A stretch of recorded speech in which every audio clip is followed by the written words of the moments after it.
মহাক্লেশৰ দিনত দুষ্ট লোকসকলৰ অৱস্থাটো কেনেকুৱা হ'ব?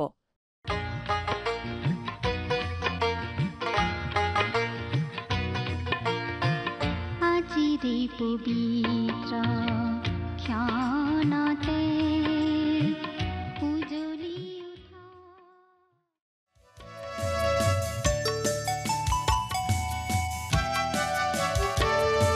তোমাৰ কাষলে আহিছো পিতা, আজি মোক জিৰণি দিয়া। তোমাৰ কৰুণা মাগিছো পিতা, তুমি মোক কাবতি লোৱা। তোমাৰ কাষলে আহিছো পিতা, আজি মোক জিৰণি দিয়া। তোমাৰ কৰুণা মাগিছো পিতা, তুমি মোক কাবতি লোৱা।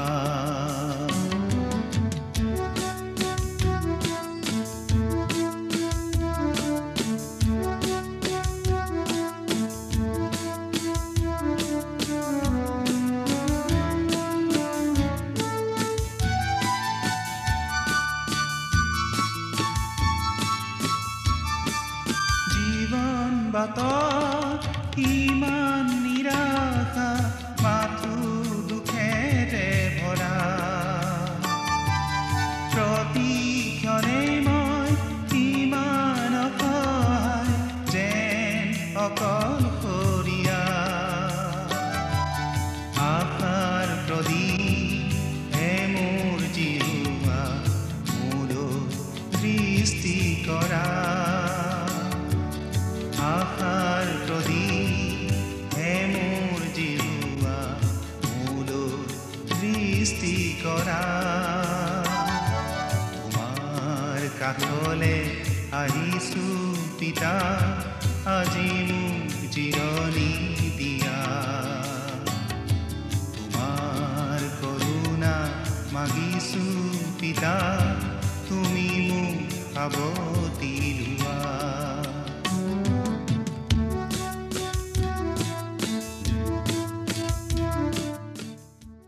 নমস্কাৰ, আমাৰ ভক্তিবচন অনুষ্ঠানলৈ আপোনাক স্বাগতম জনাইছো।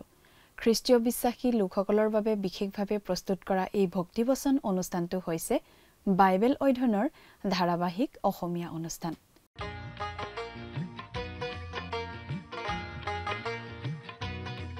প্ৰিয় দৰ্শক, আপুনি যদি আমাৰ আগৰ অনুষ্ঠানটো শুনিছিল তেনেহলে আপোনাৰ নিশ্চয় মনত আছে যে আমি এতিয়া বাইবেলৰ পুৰণি নিয়ম খণ্ডৰ মলাখী ভাৱবাদীৰ পুস্তক নামৰ পুস্তকখন অধ্যয়ন কৰি আছো। যোৱা অনুষ্ঠানত আমি এই মলাখী ভাৱবাদীৰ পুস্তকখনৰ ৩ নম্বৰ অধ্যায়ৰ ৯ৰ পৰা ১৫ নম্বৰ পদলৈকে পঢ়ি তাৰ ভিত্তিত আগবঢ়োৱা আলোচনা শুনিবলৈ পালো। আজিৰ অনুষ্ঠানত আমি মলাখী ভাৱবাদীৰ পুস্তকৰ ৩ নম্বৰ অধ্যায়ৰ ১৬ নম্বৰ পদৰ পৰা ৪ নম্বৰ অধ্যায়ৰ ১ নম্বৰ পদলৈকে পঢ়ি তাৰ ভিত্তিত আগবঢ়োৱা আলোচনা শুনিবলৈ পাম।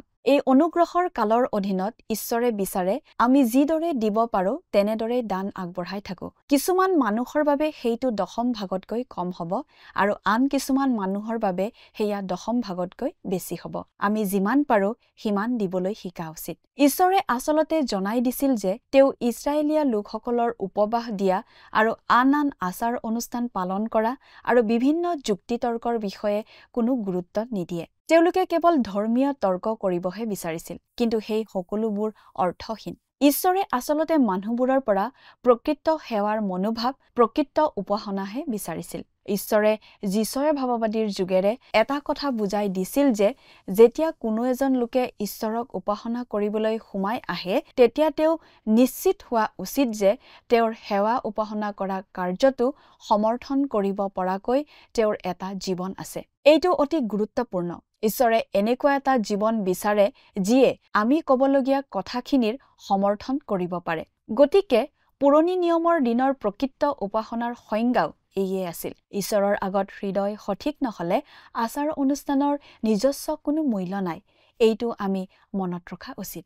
সকলো ইছৰাইলীয়া লোকেই যে ঈশ্বৰৰ প্ৰতি অৱজ্ঞাৰ মনোভাৱ দেখুৱাইছিল এনে নহয়। ঈশ্বৰক ভয় কৰা লোকসকলে ইজনে সিজনৰ লগত সঘনাই কথা পাতিছিল। অৰ্থাৎ ঈশ্বৰক ভাল পোৱা আৰু পৰস্পৰক লগ পোৱা কিছুমান অৱশিষ্ট আছিল আৰু তেওঁলোকে প্ৰভুক ভয় কৰিছিল।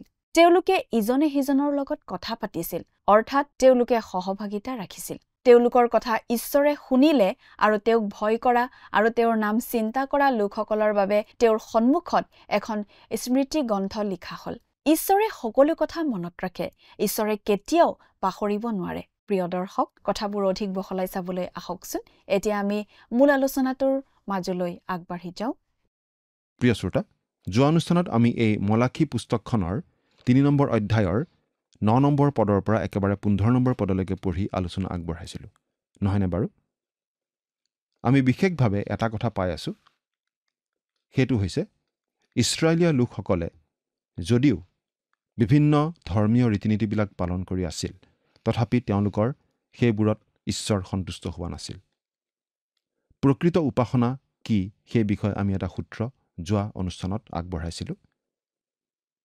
থুলমূলকৈ কথাটো এয়েই যে যেতিয়া আমি উপাসনা কৰিবলৈ আহোঁ, তেতিয়া এই কথাটো আমি লক্ষ্য কৰা উচিত, আমাৰ জীৱনটোৱে যাতে সেই উপাসনা সমৰ্থন কৰিব পাৰে। এইটো অতি দৰকাৰী কথা। আমি কি কওঁ সেই কথা সমৰ্থন কৰিব পৰা জীৱনো আমাৰ থকাটো ঈশ্বৰে বিচাৰে। অৰ্থাৎ আমাৰ জীৱনে আমাৰ কথাক সমৰ্থন কৰিব লাগে। পুৰণি নিয়মৰ আধাৰত আমি উপাসনাৰ এনে সুন্দৰ সূত্ৰ এটা যোৱা অনুষ্ঠানত পাইছিলোঁ। ধৰ্মীয় আচাৰ ব্যৱহাৰ পালনৰ একো মূল্য নাই যদিহে আমাৰ অন্তৰখন ঈশ্বৰৰ দৃষ্টিত গ্ৰহণীয় নহয়। এই কথাটো আমি মনত ৰখা উচিত। মলাখী ভাৱবাদীৰ দিনৰ মানুহবোৰে ভাবিছিল যে ঈশ্বৰক প্ৰৰোচিত কৰিও তেওঁলোক সাৰি যাব পাৰিব। কিন্তু হবক্কুক ভাৱবাদীয়ে তেওঁৰ সময়ত জানিব পৰাৰ দৰে ঈশ্বৰে নিজৰ কামত অগ্ৰসৰ হৈ আছিল আৰু ইছৰাইল জাতিটোৰ জীৱনত হস্তক্ষেপ কৰি গোটেই জাতিটোক সুধবিচাৰ কৰি দণ্ড দিবলৈ ঈশ্বৰ আগবাঢ়ি গৈ আছিল।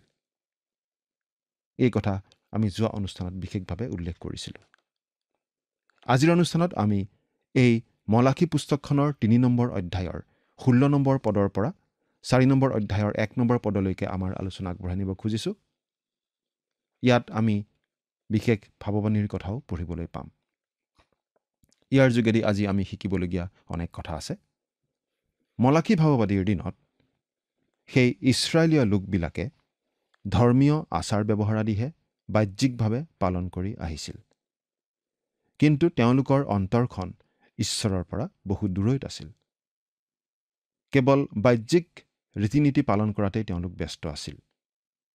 তেওঁলোকে দান দশমাংশ আদি দিয়াকে ধৰি সকলো ক্ষেত্ৰতেই ঈশ্বৰক ঠগাইছিল আৰু ঈশ্বৰে অতি স্পষ্ট ভাষাৰে, অতি চোকা ভাষাৰে তেওঁলোকৰ সেই সকলোবিলাক দোষ আঙুলিয়াই দিছিল। আহক এতিয়া বাইবেলৰ পৰা পাঠ কৰি যাওঁ। মলাখী 3 নম্বৰ অধ্যায়ৰ 16 নম্বৰ পদটো প্ৰথমতে পাঠ কৰি দিব খুজিছোঁ। যদিহে আপোনাৰ লগত বাইবেল আছে অনুগ্ৰহ কৰি চাই যাব। যদিহে লগত বাইবেল নাই, আমি পাঠ কৰি দিম, অনুগ্ৰহ কৰি মন দি শুনিব। ইয়াত এনেদৰে লিখা আছে 16 নম্বৰ পদত, সেই কালত জিহুৱাক ভয় কৰোঁতাবিলাকে ইজনে সিজনে কথা বাৰ্তা হ'ল আৰু জিহুৱাই কাণ পাতি তাক শুনিলে।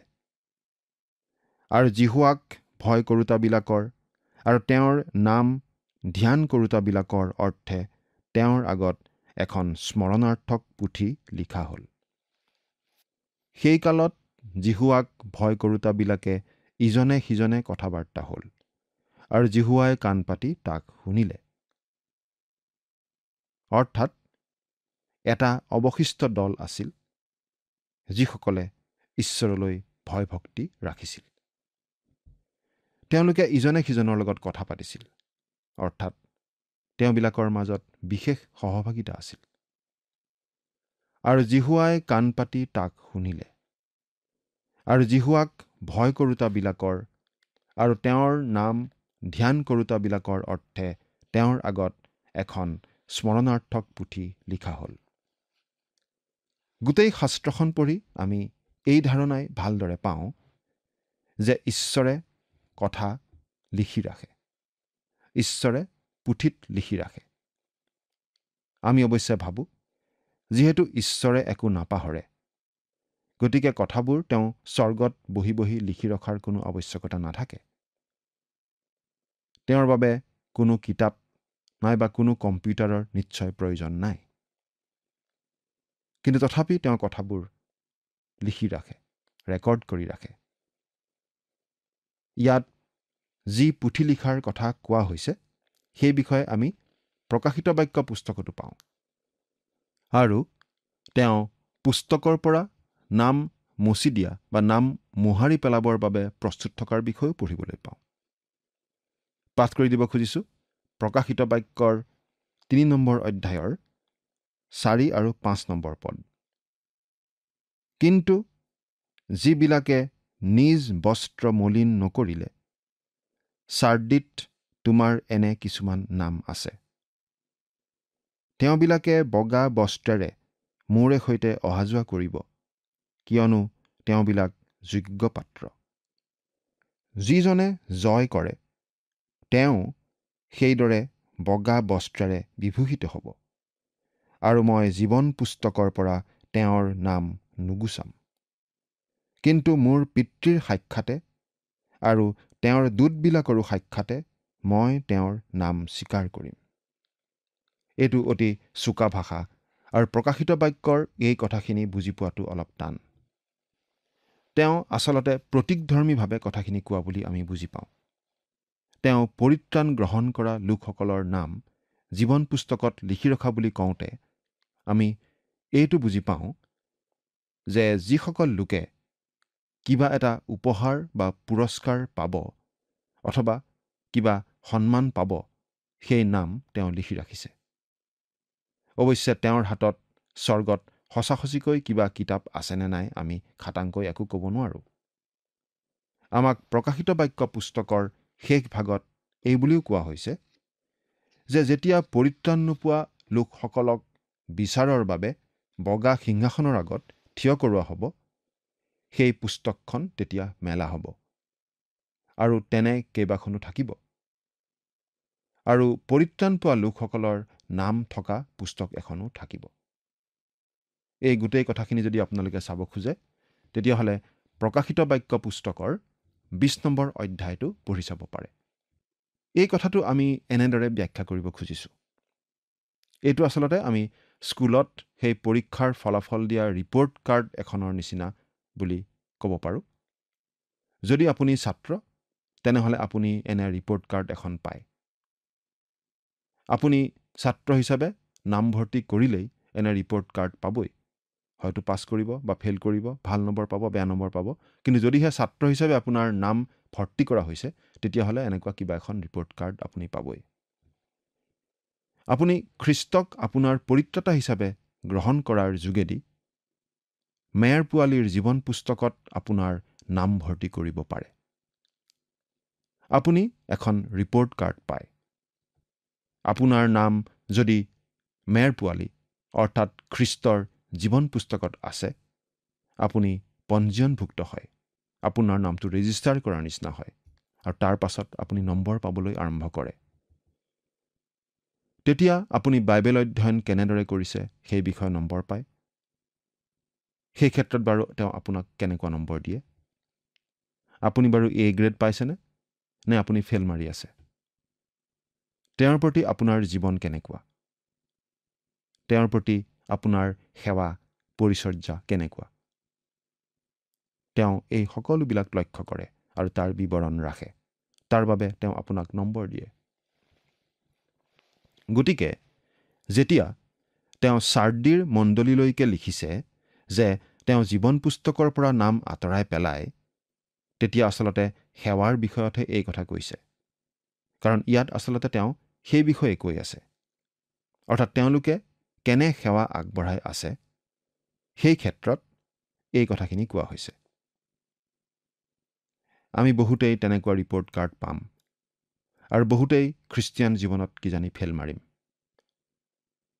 কৰিন্থিয়াবিলাকলৈ লিখা পত্ৰত পাচনি পৌলে কৈছে যে আমাৰ কামবিলাক জুইৰ দ্বাৰা পৰীক্ষা কৰা হ'ব। যদি কোনো মানুহৰ কামবিলাক খেৰ আৰু কাঠ আৰু সেইবোৰ জুইত পুৰি যায়, তেনেহ'লে সেই মানুহে পৰিত্ৰাণ পাবনে? পাচনি পৌলে কৈছে পৰিত্ৰাণ পাব, কিন্তু জুইৰ মাজেদি। স্বৰ্গত তেনে বহু মানুহ থাকিব যিবোৰৰ গাবোৰ তেনে জুই গোন্ধাব। তেওঁলোকে যীশুৰ কাৰণে একো সেৱা আগ নবঢ়োৱা আৰু ৰিপৰ্ট কাৰ্ডত ফেল মৰা লোক, কিন্তু খ্ৰীষ্টক পৰিত্ৰাতা বুলি বিশ্বাস কৰি পৰিত্ৰাণ পোৱা লোক। আৰু জিহুৱাক ভয় কৰোঁতাবিলাকৰ আৰু তেওঁৰ নাম ধ্যান কৰোঁতাবিলাকৰ অৰ্থে তেওঁৰ আগত এখন স্মৰণাৰ্থক পুথি লিখা হ'ল। কথাবোৰ মনত ৰাখিবৰ কাৰণে ঈশ্বৰক আচলতে কোনো কিতাপৰ দৰকাৰ নাই, কাৰণ তেওঁৰ মন কম্পিউটাৰৰ নিচিনা। তেওঁৰ সকলো কথা মনত থাকে। যি লিখি ৰখাৰ কথা কোৱা হৈছে সেইবোৰ হৈছে তেওঁলোকৰ কাম কাজ, তেওঁলোকে আগবঢ়োৱা সেৱা পৰিচৰ্যা আৰু তেওঁৰ প্ৰতি প্ৰেম, সেইবোৰকেই লিখি ৰখা হৈছে। পৰিত্ৰাণ বিনামূলীয়া। বিশ্বাসৰ দ্বাৰা এই পৰিত্ৰাণ আমি পাওঁ, কোনো কৰ্মৰ যোগেদি নহয়। ঈশ্বৰৰ অনুগ্ৰহত বিশ্বাসৰ দ্বাৰাই এই পৰিত্ৰাণ আমি পাওঁ, আমাৰ নিজৰ ধৰ্মকৰ্মৰ যোগেদি নহয়। আপুনি পৰিত্ৰাণ পোৱাৰ পাছতহে আপোনাৰ কৰ্মবিলাকৰ হিচাপ আৰম্ভ হয়, তেতিয়াহে সেইবোৰ প্ৰয়োজনীয় হয়। এই স্মৰণাৰ্থক পুথিখন অতি সুন্দৰ আৰু অভিনৱ বস্তু। প্ৰিয় শ্ৰোতা, আমি বাইবেলৰ পুৰণি নিয়মত আন ঠাইতো ঈশ্বৰৰ পুস্তকৰ কথাটো পাওঁ। উদাহৰণস্বৰূপে গীতমালা ৫৬ নম্বৰ গীতৰ ৮ নম্বৰ পদত আমি এই বুলি পঢ়িবলৈ পাওঁ। পাঠ কৰি দিম, শুনিবচোন। তুমি মোৰ ভ্ৰমণৰ লেখ লৈছা, তুমি মোৰ চকুলো তোমাৰ কোপাত বন্ধ কৰি ৰাখা, সেইবোৰ তোমাৰ বহীত নাইনে? গীত ৰচকে কৈছে, তুমি মোৰ ভ্ৰমণৰ লেখ লৈছা। আপুনি ক'ত কিদৰে আছে ঈশ্বৰে সকলো জানে। হয়তো চুবুৰীয়া বা আপোনাৰ পৰিয়ালৰ লোক, আপোনাৰ গীৰ্জাৰ মানুহ নাইবা পালকে নাজানিব পাৰে, কিন্তু আপুনি কলৈ গৈছে, কি কৰিছে, সেই সকলো ঈশ্বৰে জানে। অন্ধকাৰো তেওঁৰ বাবে পোহৰ। আপুনি কলৈ গৈছিল তেওঁ জানে, আৰু আপুনি কি কৰিছিল তেওঁ জানে। মোৰ চকুলো তোমাৰ কোপাত বন্ধ কৰি ৰাখা। এইটো অতি সুন্দৰ কথা। প্ৰিয় শ্ৰোতা, নিজৰ অপথে যোৱা সন্তানৰ বাবে ক্ৰন্দন কৰা ধাৰ্মিক মাতৃগৰাকীৰ চকুলো ঈশ্বৰে বটলত ভৰাই ৰাখে। ভাবি চাওকচোন। তেওঁ আনকি সেইটোও মন কৰে। কোনো মানুহে ঈশ্বৰৰ সেৱা কৰে, কিন্তু তেওঁৰ প্ৰতি তেওঁৰ ভাইসকলে কৰা ব্যৱহাৰত দুখ পাই ক্ৰন্দন কৰিলে তেওঁক ঈশ্বৰে কয়, তোমাৰ সেই চকুলো মই বটলত ভৰাই ৰাখিছোঁ। ঈশ্বৰৰ পৰিচৰ্যা কৰি আনৰ পৰা আঘাত পোৱা এনে বহুতো পৰিচাৰকৰ চকুলো ঈশ্বৰে বটলত ভৰাই ৰাখিছে। আৰু শেষত গীত ৰচকে এই বুলি কৈছে, সেইবোৰ তোমাৰ বহীত নাইনে? প্ৰিয় শ্ৰোতা, আমাৰ জীৱনৰ বিৱৰণ লিখি ৰখা এখন পুস্তক আছে। আমি ভাবোঁ সেইখন কিজানি আমাৰ গোটেই জীৱনখন দেখুওৱা এখন চিনেমাৰ নিচিনাই হ'ব। আপুনি আপোনাৰ জন্মৰ পৰা মৃত্যুলৈকে আপোনাৰ জীৱনটো এখন চিনেমাৰ নিচিনাকৈ দেখা পাব। আপোনাৰ মৃত্যুত প্ৰচাৰকজনে যি ভাল লগা কথা ক'ব, সেই চিনেমাখন কিন্তু তেনেকুৱা নহ'ব। ঈশ্বৰে কিন্তু আপুনি যেনেকুৱা আছিল, যেনেকুৱা ধৰণে জীৱন কটাইছিল, সেইটো হুবহু দেখা পায়, হুবহু জানে আৰু তেনেদৰেই দেখুৱাব। আপোনাৰ কথা হ'লে নাজানো, কিন্তু মই হ'লে মোৰ জীৱনটো চিনেমাৰ নিচিনাকৈ চাব নোখোজোঁ। কিন্তু এদিন কিজানি মই চাব লগা হ'ব। এতিয়া আমি আকৌ মলাখী ৩ নম্বৰ অধ্যায়ৰ ১৭ নম্বৰ পদটোলৈ আহিছোঁ। পাঠ কৰি দিছোঁ। বাহিনীবিলাকৰ জিহুৱাই কৈছে, তেওঁবিলাক মোৰ হ'ব। মই কাৰ্য কৰিবৰ দিনা তেওঁবিলাক মোৰ বিশেষ সম্পত্তি হ'ব। কোনো মানুহে নিজৰ পৰিচৰ্যা কৰা নিজ পুতেকক মৰম কৰা দি মই তেওঁবিলাকক মৰম কৰিম। কি সুন্দৰভাৱে কথাখিনি কোৱা হৈছে, নহয়নে বাৰু? ঈশ্বৰে তেওঁৰ বিশেষ মুকুতা বনাব আৰু খ্ৰীষ্টীয় মণ্ডলী তাত থাকিব। খ্ৰীষ্টীয় মণ্ডলী অতি মূল্যৱান সম্পত্তি। প্ৰিয় শ্ৰোতা, ইছৰাইল জাতিয়ে মণিমুকুতাক বেছি মূল্য নিদিছিল, কিন্তু পৰজাতীয় লোকবিলাকে মণিমুকুতা আদিক যথেষ্ট মূল্য দি আহিছে। গতিকে ঈশ্বৰে নিজৰ অমূল্য তেজেৰে কিনা মণ্ডলীয়েই হ'ব অতি মূল্যৱান মুকুতা। ঈশ্বৰে তেওঁৰ মুকুতা বনাব আৰু তেনেকুৱা বহুতো মুকুতা থাকিব। প্ৰিয় শ্ৰোতা, ঈশ্বৰে কি কৈছে মন কৰকচোন। কোনো মানুহে নিজৰ পৰিচৰ্যা কৰা নিজ পুতেকক মৰম কৰা দি মই তেওঁবিলাকক মৰম কৰিম। অৰ্থাৎ সেই সময়ত যি বিশ্বাসীবিলাকৰ অৱশিষ্ট দল এটা থাকিব, সেই দলটিক ঈশ্বৰে কেনেদৰে মৰম কৰিব সেই কথা ইয়াত কোৱা হৈছে। সেই অৱশিষ্ট যি বিশ্বাসী লোকবিলাক থাকিব, তেওঁলোকে ঈশ্বৰৰ পৰা এনেকুৱা মৰম পাব। এতিয়া 18 নম্বৰ পদটো পঢ়ি দিম। মলাখী 3 নম্বৰ অধ্যায়ৰ 18 নম্বৰ পদ। ইয়াত এনেদৰে লিখা আছে, তেতিয়া তোমালোকে ঘূৰি ধাৰ্মিক আৰু দুষ্টৰ, ঈশ্বৰৰ আৰাধনা কৰা লোকৰ আৰু তেওঁৰ আৰাধনা নকৰা লোকৰ মাজত প্ৰভেদ দেখিবলৈ পাবা। আকৌ পাঠ কৰি দিছোঁ। ধাৰ্মিক আৰু দুষ্টৰ, ঈশ্বৰৰ আৰাধনা কৰা লোকৰ আৰু তেওঁৰ আৰাধনা নকৰা লোকৰ মাজত প্ৰভেদ দেখিবলৈ পাবা। প্ৰিয় শ্ৰোতা, আমি আজি আচলতে মলাখীৰ দিনৰ নিচিনা দিনতেই বাস কৰি আছোঁ। আৰু শেষ কালটো এনেকুৱাই হ'ব বুলি আমাক কোৱা হৈছে। আৰু একেবাৰে শেষৰ কালতো এনেকুৱাই হ'ব, কিন্তু বৰং তাতকৈ বেয়াহে হ'ব। আজি ধাৰ্মিক আৰু অধাৰ্মিকৰ পাৰ্থক্য আমি বিচাৰি নাপাওঁ। আচলতে ভাল কি বেয়া কি মানুহে পাহৰিয়েই যাব ধৰিছে। ধাৰ্মিক আৰু অধাৰ্মিকৰ পাৰ্থক্য শেষকালত একেবাৰে বিচাৰি নোপোৱা হ'ব। কিন্তু ঈশ্বৰে নিৰ্ধাৰণ কৰি থোৱা সেই দিনত প্ৰভু যীশুৱে যেতিয়া সুধবিচাৰ কৰিব, তেতিয়া আচলতে কোন ধাৰ্মিক নহয়, কোন ভাল কোন বেয়া, সেইটো স্পষ্ট ৰূপত প্ৰকাশ হৈ উঠিব। আজি আমি মানুহৰ আগত নানা ধৰণে অভিনয় কৰি থাকিব পাৰোঁ। মানুহৰ আগত নিজকে ধাৰ্মিক দেখুৱাই আমি হয়তো নানা কাম কাজত ব্যস্ত থাকিব পাৰোঁ। কিন্তু আচলতে কোন ধাৰ্মিক কোন অধাৰ্মিক সেইটো ঈশ্বৰে জানে, আৰু সেই সকলো কথা এদিন তেওঁ প্ৰকাশ কৰি দিব। আহকচোন প্ৰিয় শ্ৰোতা, এতিয়া আমি 4 নম্বৰ অধ্যায়লৈ আগবাঢ়ি যাওঁ। এই 4 নম্বৰ অধ্যায়টো অতি চুটি অধ্যায়, কিন্তু এটা গুৰুত্বপূৰ্ণ অধ্যায়। মলাখী পুস্তকৰ এই 4 নম্বৰ অধ্যায়, অৰ্থাৎ শেষৰটো যিটো অধ্যায়, ইয়াত আমি জিহুৱাৰ দিন আৰু ধাৰ্মিকতাৰ সূৰ্যৰ বিষয়ে বিশেষ ধৰণে কৰা ভৱিষ্যৎবাণী পঢ়িবলৈ পাওঁ। ইব্ৰী ভাষাৰ বাইবেলত এই মলাখী পুস্তকখনত এই পদকেইটা 4 নম্বৰ অধ্যায় বুলি বেলেগে অধ্যায় কৰি ৰখা হোৱা নাই। অৰ্থাৎ এই 4 নম্বৰ অধ্যায়ৰ যি 6টা পদ আছে, সেই পদকেইটা 3 নম্বৰ অধ্যায়ৰেই শেষ অংশ হিচাপে ৰখা হৈছে সেই ইব্ৰী ভাষাৰ বাইবেলত। কিন্তু আজি আমাৰ হাতত যি বাইবেল আছে, ইংৰাজী বাইবেল আৰু তাৰ পাছৰ আন বাইবেলবোৰত এই চুটি পদ 6টাক এটা বেলেগ অধ্যায় হিচাপে দেখুওৱা হৈছে। এই 4 নম্বৰ অধ্যায়ত আমি জিহুৱাৰ দিনৰ বিষয়ে আৰু ভৱিষ্যতে আহিবলগীয়া সেই ধাৰ্মিকতাৰ সূৰ্যৰ বিষয়ে পঢ়িবলৈ পাওঁ। আৰু প্ৰথম পদটো আচলতে ভৱিষ্যতে আহিবলগীয়া মহাক্লেশৰ এখন পৰিষ্কাৰ ছবি। পাঠ কৰি দিম 4 নম্বৰ অধ্যায়ৰ প্ৰথম পদটো। কিয়নো চোৱা, সেই যি দিন আহিছে, সেয়ে তন্দুৰৰ নিচিনাকৈ জ্বলিব, আৰু আটাই গৰ্বী ও দুৰাচাৰী লোকবিলাক নৰাৰ নিচিনা হ'ব।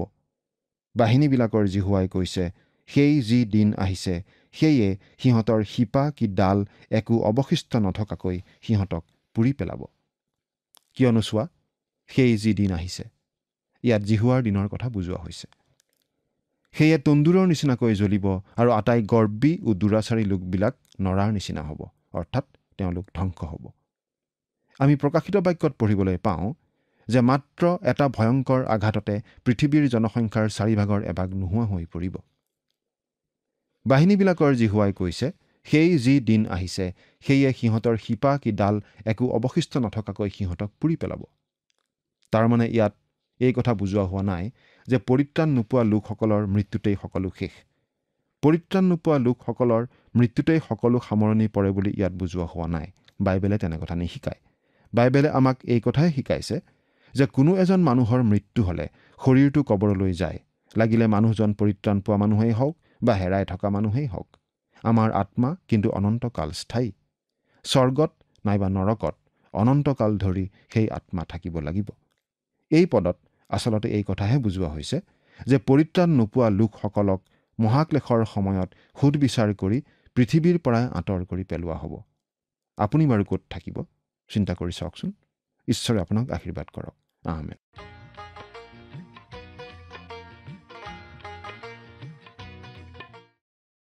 মলাখীৰ পুস্তকৰ এই 4 নম্বৰ অধ্যায়ত আমাৰ আগত ভৱিষ্যতে আহিবলগীয়া প্ৰভুৰ দিন আৰু ধাৰ্মিকতাৰ সূৰ্যৰ আগমনৰ বিষয়ে বিশেষ ভাৱবাণী দিয়া হৈছে। ভৱিষ্যতে হ'বলগীয়া মহাক্লেশৰ সময়ৰ এটা সহজ বৰ্ণনা আমি পঢ়িবলৈ পাওঁ। ভৱিষ্যতে আহিবলগীয়া সেই মহাক্লেশৰ সময়ছোৱাত ঈশ্বৰত বিশ্বাস নকৰা মন্দ লোকসকলৰ অৱস্থা কি হ'ব সেই বিষয়ে স্পষ্টভাৱে জনাই দিয়া হৈছে। সেই মন্দ লোকসকলৰ ওপৰলৈ বিশেষ শাস্তি নামি আহিব আৰু তেওঁলোকক গছ এডাল শিপাৰে সৈতে উভালি পেলোৱাৰ নিচিনাকৈ উভালি পেলোৱা হ'ব। অৰ্থাৎ সেই মন্দ লোকসকলক এই পৃথিৱীৰ দৃশ্যৰ পৰাই একেবাৰে আঁতৰাই পেলোৱা হ'ব। সেয়া ভৱিষ্যতে হ'বলৈ গৈ আছে। প্ৰিয় দৰ্শক, আজিলৈ আমাৰ অনুষ্ঠানটো ইমানতে সামৰণি মাৰিব খুজিছোঁ। পৰৱৰ্তী অনুষ্ঠানত আপোনালোকক পুনৰ লগ পোৱাৰ আশা ৰাখিছোঁ। সামৰণি মৰাৰ আগতে আহকচোন খন্তেক প্ৰাৰ্থনাত মূৰ দুৱাওঁ। স্বৰ্গত থকা অতি মৰমীয়াল দয়ালু পিতৃ ঈশ্বৰ, ধন্য হওক প্ৰভু তোমাৰ নাম। দয়ালু মৰমীয়াল পিতৃ ঈশ্বৰ, এই সময়তে প্ৰাৰ্থনা কৰিছোঁ প্ৰতিজন দৰ্শকসকলৰ বাবে। প্ৰভু তুমি তেওঁলোকক আশীৰ্বাদ কৰা আৰু তেওঁলোকে যাতে সকলো সময়তে তেওঁলোকৰ জীৱনত তোমাকে যাতে আগস্থান দি নিজৰ জীৱন যাতে পৰিচালিত কৰিব পাৰিব তেনে আশীৰ্বাদ দান কৰিবা। আৰু যি যি বাক্যবোৰ প্ৰভু তেওঁলোকে শিকিছে সেই বাক্যবোৰ যাতে তেওঁলোকে বুজি পাব পাৰিব, নিজৰ জীৱনত ব্যৱহাৰ কৰিবলৈ পাৰিব তেনে আশীৰ্বাদ প্ৰভু তুমি দান কৰা। এই সকলো যাচনা মহান ত্ৰাণকৰ্তা প্ৰভু যীশুখ্ৰীষ্টৰ নামত অৰ্পণ কৰিছোঁ। আমেন। প্ৰিয় দৰ্শক, যোৱা অনুষ্ঠানৰ প্ৰশ্নটোৰ শুদ্ধ উত্তৰটো হৈছে অপশ্যন এ, পুৰোহিত। আজিৰ অনুষ্ঠানৰ ওপৰত আধাৰিত প্ৰশ্নটো হৈছে শেষৰ কালত আমাৰ কামবিলাক কিহৰ দ্বাৰা পৰীক্ষা কৰা হ'ব?